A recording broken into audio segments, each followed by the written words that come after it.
Florida and Utah. It is the biggest game of Thursday night, the momentous kickoff of week 1. We are in a situation where, as we hinted at earlier, we are unaware at this moment of Cam Rising's status. The line certainly suggests, and the line movement suggests, that there is some doubt as to whether or not he will play. Let us take both considerations, both your assumption for what Utah is going to be this year with Cam Rising in the lineup, but then also the adjustments that might happen. What in the world Florida might look like with Graham Mertz as he takes over the QB1 duties for the Gators. The home field advantage for Utah. Lots to get to here. Tom, what is a matchup to watch, or a storyline? Like, what's the angle to this Florida-Utah game that is standing out the most to you?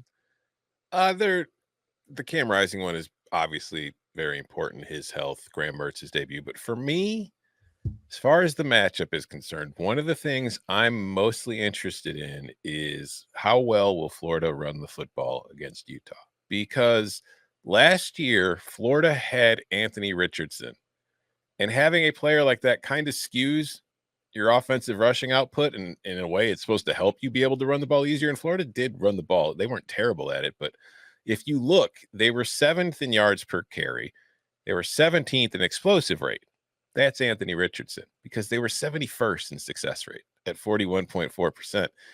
So down to down, they struggled. And I think that really impacted their offense overall, because they had a hard time getting in good positions on 2nd and 3rd downs, and it left too much in Anthony Richardson to make something magic happen. And you look at this Utah defense, which traditionally you think has been very good against the run, but it wasn't last year. Like, it was okay, but it was mostly just slightly above average. It wasn't great. So now that you lose Anthony Richardson and the advantage that should give to your run game, and you're replacing him with Graham Mertz, who offers very little, if any, actual threat with his legs, there's going to be a lot on this Florida offensive line to open some holes. The Florida running backs are going to have to probably, figure out ways to get yards after contact and make guys miss. If you're going to go on the road and beat Utah in that environment, they are going to have to be able to move the ball on the ground. So for me, that is the one thing I'm really interested in seeing from Florida's offense and Utah's defense, because I want to see if they can do a better job of plugging runs than they did last year, because they gave up some big ones. All right, Bud's got a battle with the mute button. Bud loses to the mute button one more time. You snooze, you lose. I'll flip it on the other side. I'll say Utah and their necessity to be able to run the football, because Tavian Thomas had a really nice game last year, and they had a lot of quarterback run yards with Cam Rising. He had 91 yards rushing himself at the quarterback position, but I don't know if you can trust that again this year with him where he is. Do they try to make him throw from the pocket a little bit more? I would definitely be prepping for some wildcat, because I think, their backup also was hurt. Like, I think you got to be ready for like a physical, kind of slugfest, ugly game from both of these teams if Cam Rising can't go and if there's backup issues. So I think Florida's front 7 defensively and their ability to stop the run, and hopefully, I think that's what kind of scares you against any rushing quarterback. But a rushing quarterback who's a good but not elite passer is try to keep him in the pocket. Try to make Cam Rising, or whoever the quarterback is, beat you from the pocket. You just cannot let him get those hidden yards and beat you down the field. And, last year when the crunch time came there, Cam Rising did have the big interception. I think you got to try to force him to pick you apart from the pocket. Yeah, I think Florida, for them, it's going to be, can you avoid the critical mistakes that can come on the road, right?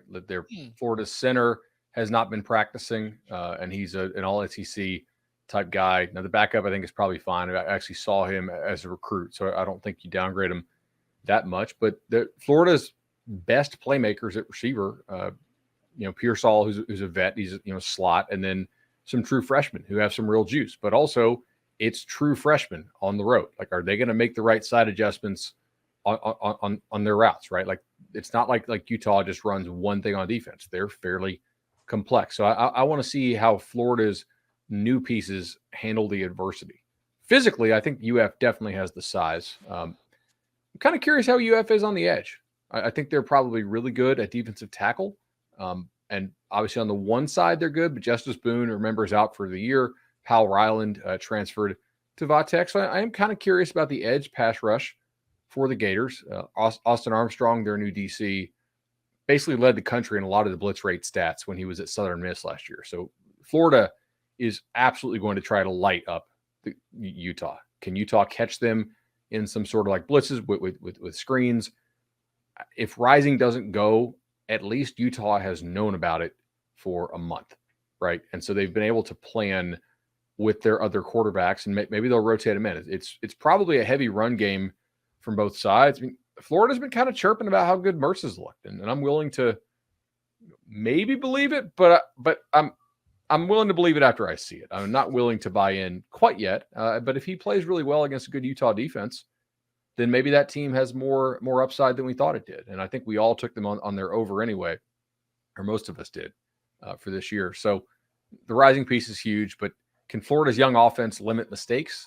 And then how does Utah handle the blitz? Because I do think Florida comes after them early and often. I feel bad. Go ahead. The Mertz thing is fascinating because you see Wisconsin fans getting chippy, like, whoa, wait a second. We've heard about this great version of Graham Mertz before. Let's see it. I mean, they're more skeptical too. I still think he's going to play a little bit better, but I mean, to be thrown in a hostile atmosphere on the road is something he's got to prove. I don't think he'll light up the SEC. I just don't think he's going to be as bad, and he might be a little bit more conservative and just play to kind of not make that big mistake. I think that might be what Billy Napier wants him to do early on. What's the Bo Nix, like the old meme with Bo Nix? He's looking like a Heisman contender this year. That, except it's Graham Mertz and preseason training camp reports. Yeah, he's been looking really good. The offense is taking a step forward. He really could be a Heisman Trophy contender this year. Yeah, and they put that on the 2-building billboard of Bo Nix that they've got all over the place. I feel bad that I am putting Florida storylines all the way down to like 4th most interesting. Oh, Florida is a bit player in me looking at this game as a way to look at Utah, because Florida is talented enough and has a physicality and size, weight, height, height, weight, speed, size, all those things, where it's going to be a real test of how good Utah is in a loaded Pac-12. I love this game because of the way that it's going to expose potentially wide receivers for Utah. Who jumps off the page as like, that guy is a real difference maker. We love Keithy. We love it, but this is a big, like, running backs, tight ends. It feels like they're really good around the ball. And then as you get further away from it and closer to the perimeter, I've got some questions. And you've got real, like, SEC defensive backs out there. If you get locked up, things could get really tough. Defensively, Florida might have offensive line issues, but, man, like, as we discussed, Utah's defense, and Bud, you helped reveal this, those communication issues as they were trying to figure out exactly how to make all the different pieces of that defense, which is complex, fit together. They gave up a lot of explosive plays last year, and Florida has the athleticism, a couple great running backs and skill players who could really make you pay if you are making those same kind of mistakes. So as we look at Utah as one of those big 4 teams right at the top of the Pac-12, Florida's role in my eyes is more as like a good litmus test for whether or not this Utah team can be a championship contender. My takeaways are probably going to be much stronger about Utah one way or another because of the level of competition they're playing here. Mikey Matthews, I know we gave you a lot of freshman names and a couple of them hit, including obviously Zach Branch over the weekend. Mikey Matthews, kid out of Mission Viejo, is definitely a guy to watch in this matchup. Came in, has had a really good camp from what I've been reading at Utah's 24/7 site, and Steve Bartle and those guys do a great job over there. But Matthews is definitely a name to watch. They also took Micah Pittman from Florida State, who's a very dependable player. So they're going to be challenged to basically handle blitz, and that's a challenge for your protection schemes. It's also a challenge for your receivers. You have to break off your routes at the right time, and we'll see how coordinated if it is the backup quarterback. That's to me the big storyline. Is, I mean, obviously everyone's watching that, but if you have Cam Rising, you would expect him to be able to handle the blitz, know where to go with the football quickly, and his elusivity, like he can get away from it. Backup, man, and that's one thing. If you're backup, the coach should always tell you, every coordinator, quarterback coach, if you got to be ready for all the blitz package, because that's going to be the tendency. As soon as they see a backup, they're sending it and seeing if you can handle it. And it gives you a lot of opportunity for some big plays, but if you're not ready for it, you're going to see it all night long. Yeah. Also in the backfield, shout out to former Texas quarterback Jaquindon Jackson. He moved to running back, and he provides another option there. And talk about, I mean, that's just right there, right? In short red zone situation, Jaquindon Jackson could be able to go out there and give you the kind of playmaking that you might get. Okay, we're going to be obviously picking this on Thursday, right at the front of the Locks episode. Is there anything that could happen between now and then that would change your lean on this game? I don't want to force anybody to make picks here on a Monday, but we're looking at it's down to 6.5. I think right now as a little bit of a consensus line. So do you think it's fair? What's your expectation for how the game's going to play out? Yeah, I think it's fair. I mean, this game opened 10. Rising is not like worth a full touchdown on the number. He's probably more of like a 6-point guy. It's already moved 4 points. So I think the market is showing, and it's moved across the 7, which is obviously like fully across the 7, which is a key number. I think the market certainly thinks that Rising is not going, but they think it. They don't know it. And if he doesn't go, I don't think it would get all the way to 3. You're probably going to look at something sitting 3.5, 4. The 4 to 6 is basically a dead zone in college football.